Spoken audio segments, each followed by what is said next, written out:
Assalamualaikum warahmatullahi wabarakatuh. Pada kesempatan kali ini, saya Muhammad Rafi Kurniawan akan mempresentasikan rancang bangun arsitektur perusahaan framework TOGAF ADM pada perusahaan PT Royal Cranium Aditama. Pada UAS kali ini saya akan melanjutkan pada bagian proses information system arsitektur, karena sebelumnya sudah melanjutkan bagian yang bisnis prosesnya. Jadi pada information system arsitektur ini lebih difokuskan kepada perancangan arsitektur yang selaras dengan kebutuhan bisnis perusahaan. Pada fase ini tuh terdapat menjadi dua bagian yang akan dibahas. Salah satunya yaitu arsitektur data dan juga aplikasi. Jadi ini merupakan salah satu website yang saat ini sedang dijalankan oleh perusahaan tersebut untuk dapat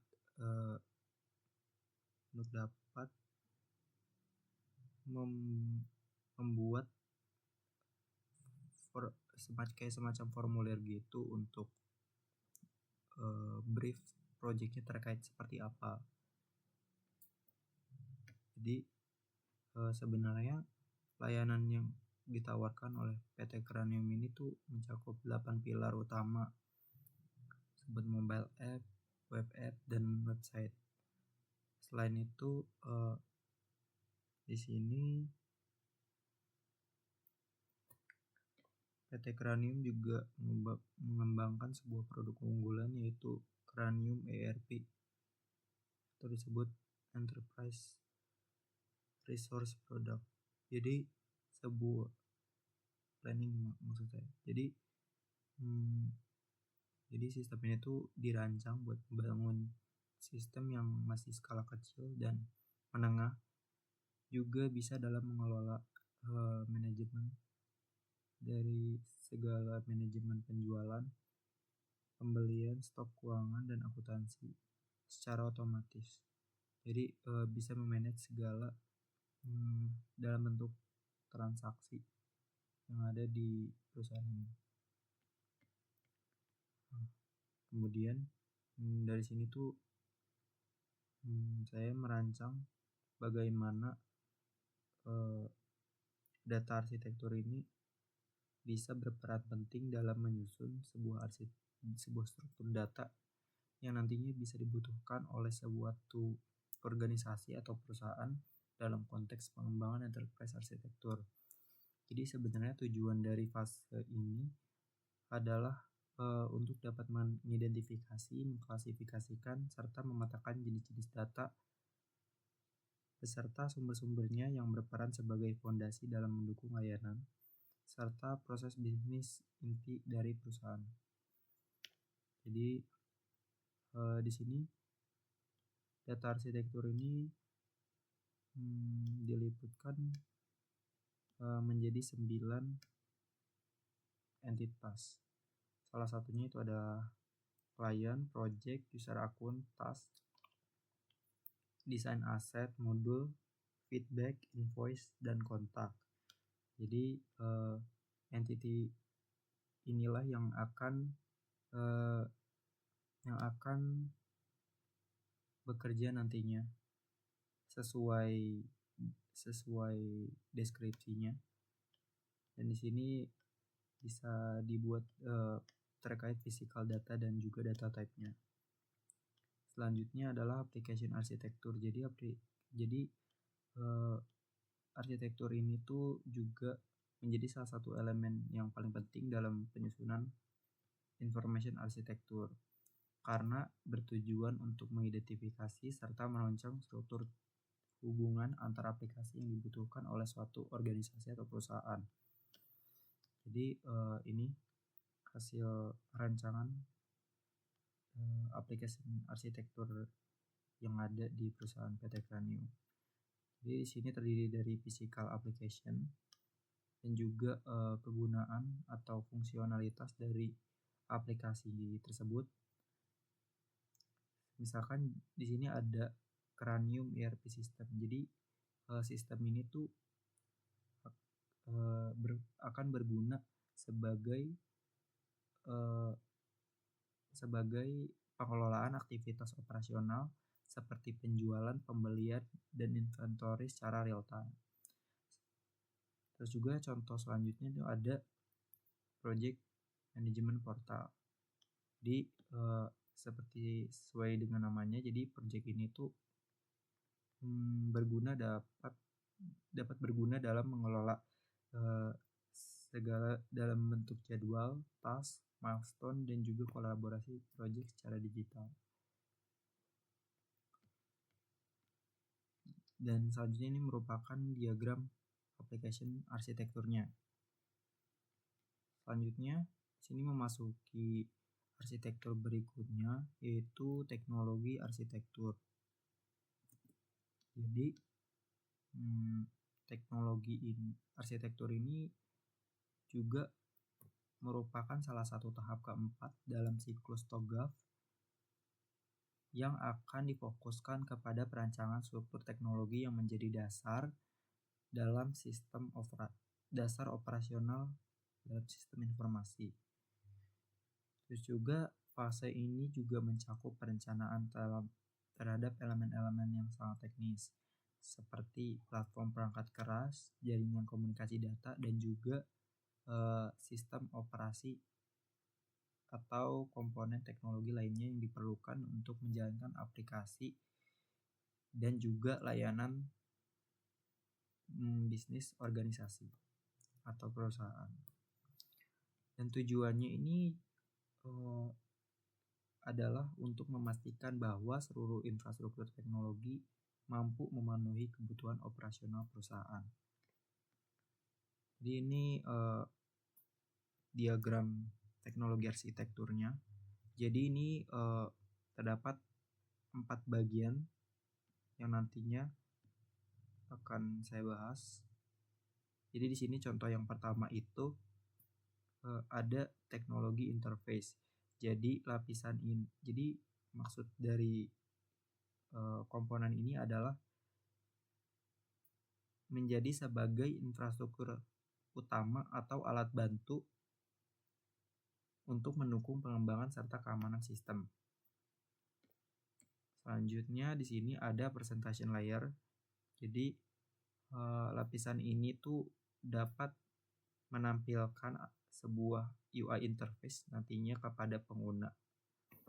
Sini ada web dashboard, client portal, juga ada UI komponen. Selanjutnya ini ada lapisan data. Di sini berguna sebagai mengelola data yang nantinya akan dibutuhkan oleh aplikasi. Selanjutnya ada teknologi collaboration.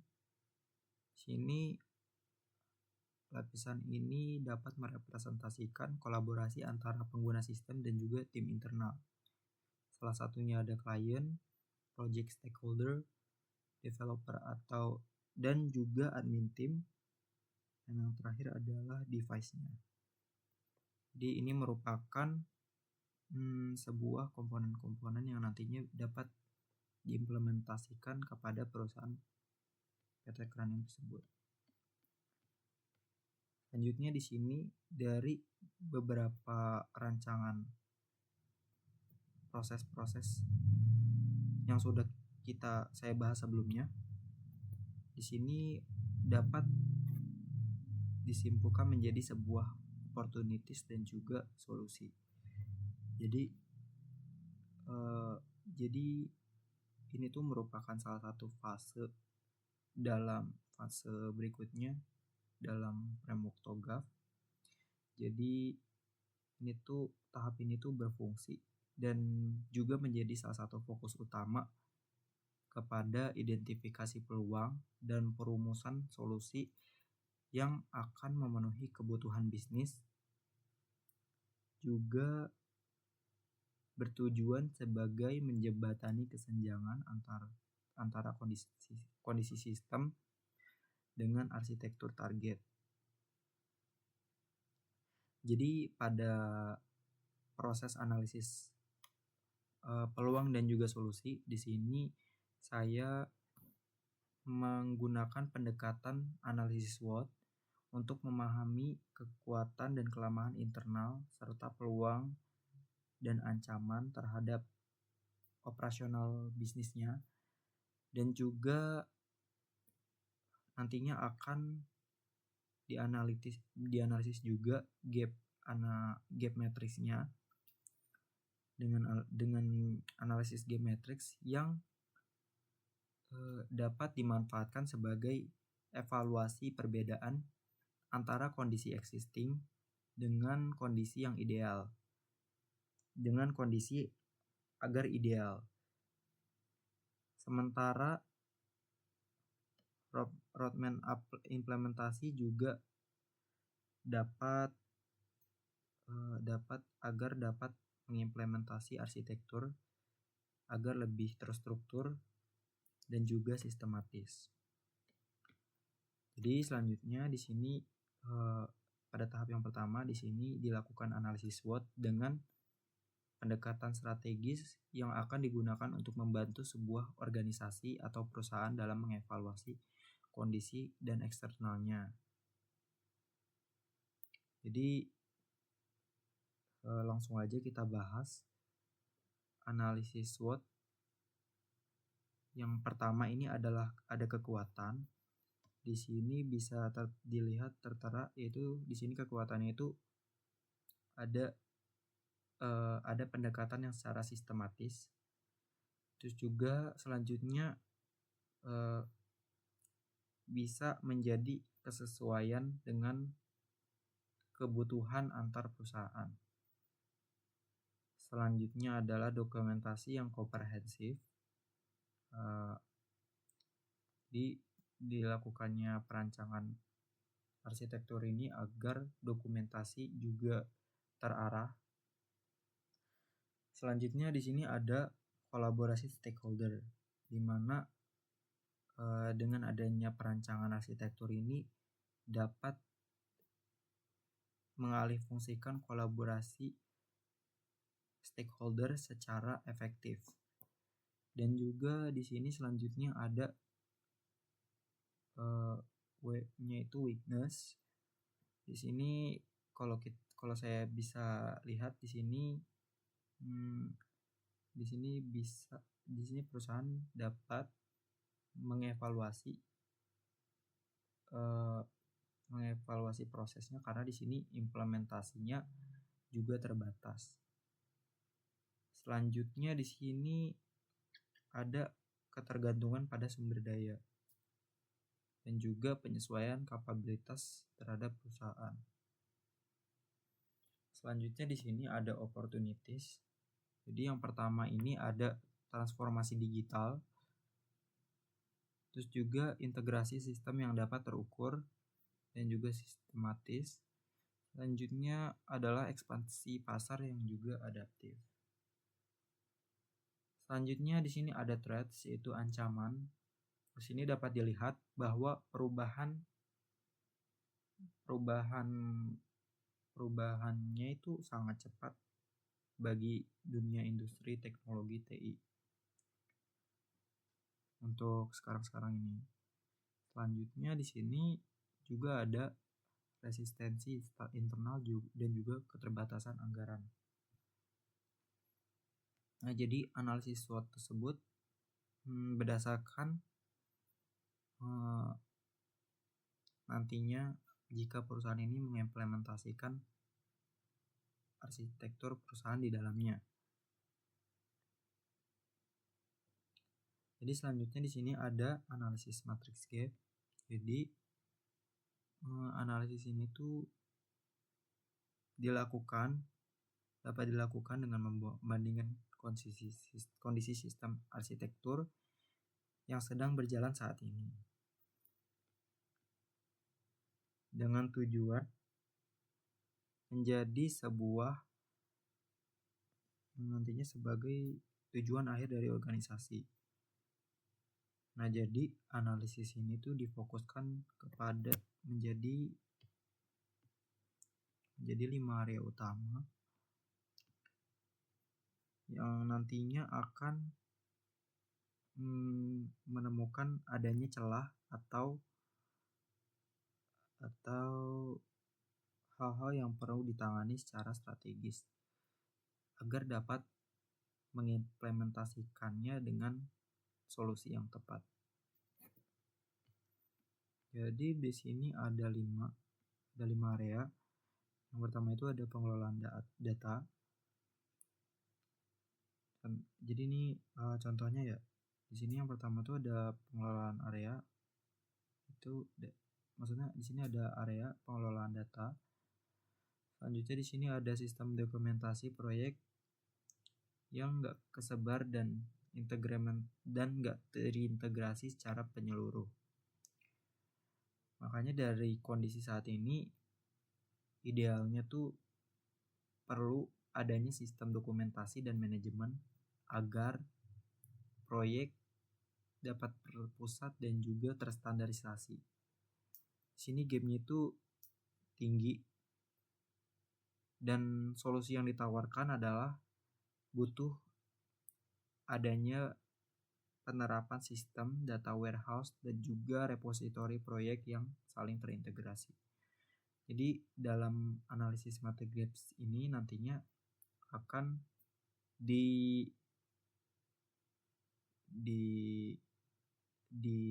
celahnya berdasarkan tingkat gapnya. Di sini ada gap yang paling tinggi dan juga ada yang menengah.